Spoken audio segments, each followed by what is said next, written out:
पहिले बी चालू होता, लग्न झाल्यानंतर बी चालूच होता. आमचा प्रेमविवाह होता सर. आमच्या लग्नाला 4 वर्ष झाले. 4 वर्ष आम्हाला सुखाने नाही राहू दिलं त्यांनी. 8 15 दिवसानंतर झगडा करत. 4 वर्षापूर्वी प्रेमविवाह झाला आणि रविवारी मुकेश शिरसाळे यांची हत्या करण्यात आली. नेमकं आपण त्याच भागामध्ये आलो आहे आणि तेच घर आहे त्या मुकेश शिरसाळ्याच्या. आपण या घरामध्ये आलेलो आहे. आपल्यासोबत त्यांच्या परिवारातील आई आहे, त्यांची पत्नी आहे. आपण त्यांच्याशी एक बातचीत करणार आहोत. मावशी, काय सांगणार, घटना नेमकी काय होती आणि कशा पद्धतीने घडली? घटना त्यांचं लग्न झालं 4 वर्षानंतर. लग्न झालं ना, ते असेच टोचर करत मिळाले काले की मारून टाकू तुला, मारून टाकू तुला. आम्ही असं भोया म्हणणं गेले की काय मारतीन हे लोक. आता लेकर वाया होई गेला, ते पोरगी चांगली राहिली आमच्या घरात आणि मग काय मारून टाकतील. पण 4 वर्षे झगडच करत होते ते आमच्यासोबत. 8 दिवस झाले की झगडं, महिना झाले की झगडं. मालेकाले रोडवर पैसन मारत होते, रोडवर तरी घेत मालेकाले हातबुक्की चाकू चुकू मारीसन. आम्ही दवाखान्यामध्ये, आम्ही पोलीस स्टेशनमध्ये जात 4 वर्षातून गैरादार पोलीस स्टेशनमध्ये गेले. पण ते पैसे भरून वरे आमच्या नावची केस टाकत मायास लेकाले जेलमध्ये बसवून देत. मालेकाले निर्णय भेटला नाही 4 वर्षामध्ये. त्यांनाच वरे टाकून दिली केस मालेकाले. अंगी पोलीस धमकी देत की तू न कधी त्यांना हे केलं तर तुलाच आम्ही आतमध्ये टाकून देऊ. तर आम्ही घाबरून जात. आम्ही कसं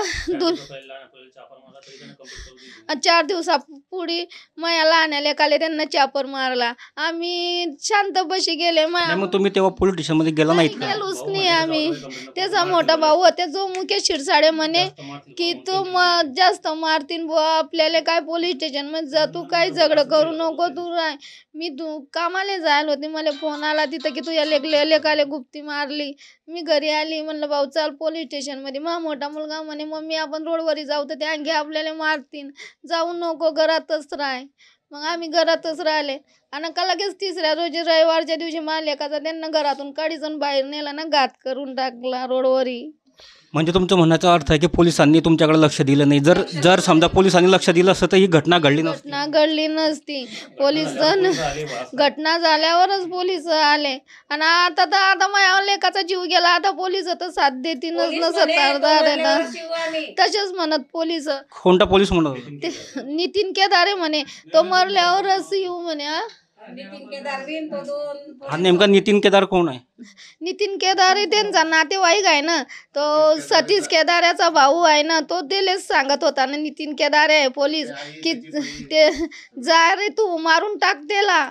मी गाडीवर आहे, मी तवा त्याला मारून टाकलं की तवा येतील पोलिसाची गाडी, मी येऊ देत नाही. बरे ह्या गाले एवढं मारीसन बी पोलीस स्टेशनमध्ये आमले जाऊ दिलं नाही. तर नाही आमल्या दवाखान्यात बी मालेकाले घेऊन जाऊ दिलं नाही. आधीच मालेकाचा पोलिसाचंच आहे की ना. माझ्या लेकाले मी रिक्षामध्ये कोणी रिक्षा येऊ देत नव्हते. ते लोक रिक्षावाल्याला अडवत होते आणि रिक्षामध्ये बसू देत ना. ते रिक्षावाला म्हणे आम्ही कधी तुला नेतीन तर आमच्या आले रिक्षा फोडून टाकतीन. रस्ता माझ्या पुतण्याला गाडीवर यायला दवाखान्यात यायला लागला तर गाडी फेकून दिली, फोडून टाकली गाडी. त्याच्या आईले मारलं, त्याला मारलं कोयत्यानं. आणि माझ्या लेक लवकर पोहोचू शकला आणि दवाखान्यामध्ये म्हणून हत्या होऊन गेली माझ्या लेकाची. लवकर कधी पोहोचू शकता माझ्या लेक तर माझ्या लेकाची हत्या होती नाही. आपल्यासोबत त्या ज्याची हत्या झाली त्याची आपली पत्नी, मुकेशची पत्नी देखील आपल्यासोबत आहे. ताई, काय सांगणार? सकाळची घटना होती, सकाळी घटना घडली तेव्हा काय एक शेवटचं बोलणं झालेलं होतं मुकेश सोबत? तर खूप काही बोलणं झालं होतं माझं. नाही, मटकी घ्यायला गेला होता.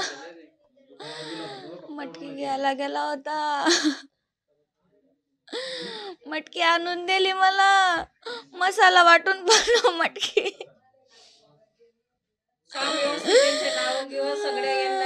नेमकं हे तुमचं लग्न झाल्यानंतरच ही घटना आणि हा वाद आपला सुरू झाला का तुमच्या परिवारामध्ये? नाही, चालूच होता. लग्न पहिले बी चालू होता, लग्न झाल्यानंतर बी चालूच होता.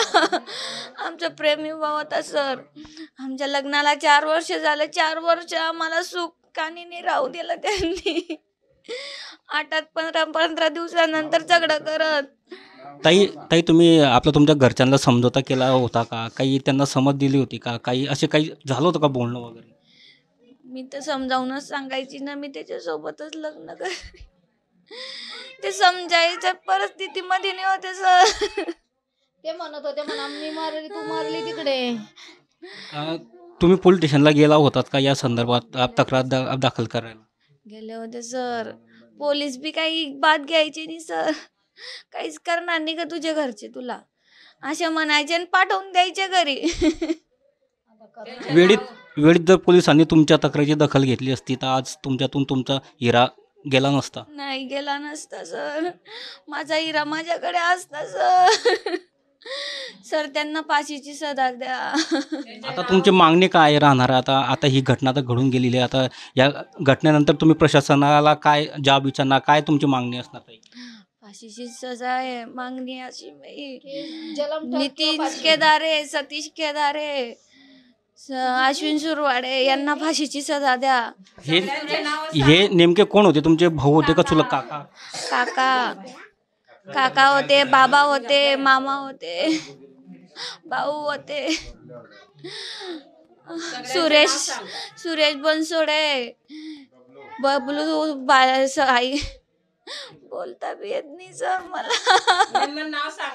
आपण बघू शकतो की मन हलवणारी घटना आहे. यामध्ये पत्नींचा आक्रोश आपण बघत आहेत.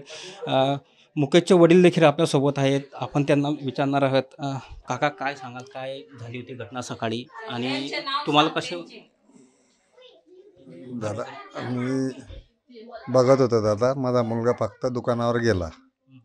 सकाळची वेळ ती 8 वाजेचा टाईम होता.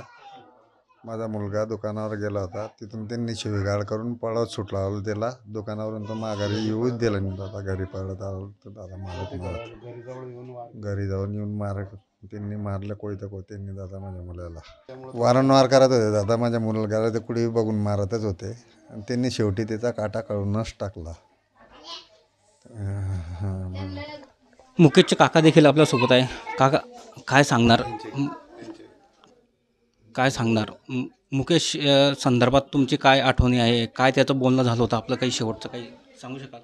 आमचं काही बोलणं झालं नाही तो एवढं. आम्ही म्हणजे जरासं त्यांच्या घरापासून दूरच राहतो. पण आम्हाला एवढं माहिती आहे की तो असं करणार नव्हता. पण त्यांना हे प्रेम प्रकरणात त्यांचं काही भांडणं होते ते त्याच्यामुळे त्यांना त्याचा घातपात केलेला आहे. तर त्यांना जन्मठेपेची शिक्षा किंवा आणि फाशीची शिक्षा तरी. हुडकोमध्ये अवैध धंदे देखील मोठ्या प्रमाणात बोकाळलेले आहे आणि त्याचंच हे एक कारण असू शकतं. त्यांचेच धंदे सर हे सगळे आणि पोलीस तर त्यांचे अवैध धंदे बंद व्हायला पाहिजेत. पोलीस प्रशासनानं इकडे लक्ष द्यायला पाहिजेत. फार मोठा एरिया हा, तरी कोणी इकडे लक्ष देत नाही. तरी त्यांना प्रशासनानं इकडे लक्ष द्यावा. आमची न्यायाची काय मागणी असणार तुमची आता? न्यायाची एवढीच आहे का त्यांना जन्मठेपेची किंवा फाशीची शिक्षा तरी व्हायला पाहिजेत. हे होते मुकेश शिरसाळे यांच्या परिवारातील सर्व परिवार होता. त्यांनी सांगितलं की आमचा जो त्याला हत्या करून मारण्यात आलेला आहे, आम्हाला न्याय देण्यात यावा.